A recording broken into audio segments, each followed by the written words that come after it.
सुभान अल्लाह। एक लम्हे में बाल्टी आपके मुबारक हाथ में आ गई और पानी भी कुएं के मुंह तक भर गया। ये मंजर देखकर यहूदी सन्न रह गया। उसका दिल धक धक करने लगा और उसके चेहरे का रंग उड़ गया। वो समझ गया कि ये कोई मामूली इंसान नहीं, ये तो अल्लाह के सच्चे नबी हैं। यहूदी का दिल और ज्यादा कांप उठा। वो मन ही मन बुदबुदाया, मेरे कुएं में तो तला भी नहीं, सीढ़ी भी नहीं, फिर ये आदमी बाल्टी कैसे निकाल लाया?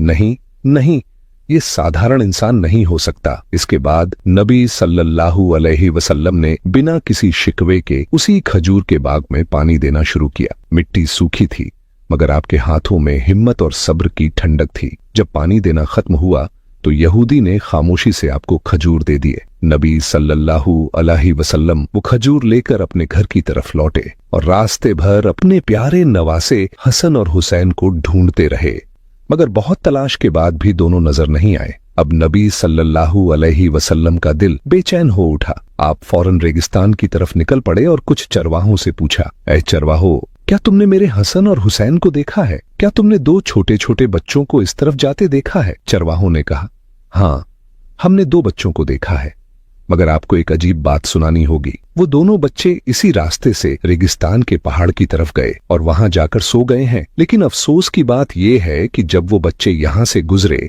हमारे ऊंट और बकरियां उन्हें देखकर रोने लगीं, और जब तक वो दोनों बच्चे पहाड़ के अंदर रहे, हमारे ऊंटों ने घास तक मुंह में नहीं डाली। हम समझ नहीं पा रहे कि ऐसा क्यों। ये सुनते ही नबी सल्लल्लाहु अलैहि वसल्लम की आंखें नम हो गईं। आपने फरमाया, ऐ चरवाहो, तुम उन बच्चों को देखकर सह गए, दुनिया भी उन्हें देखकर सह गई, मगर जानवर और परिंदे भी उनकी भूख सह नहीं पाए। जब तक उनके पेट में खाना नहीं जाएगा, ये जानवर भी मुंह में निवाला नहीं डालेंगे। इतना कहकर नबी सल्लल्लाहु अलैहि वसल्लम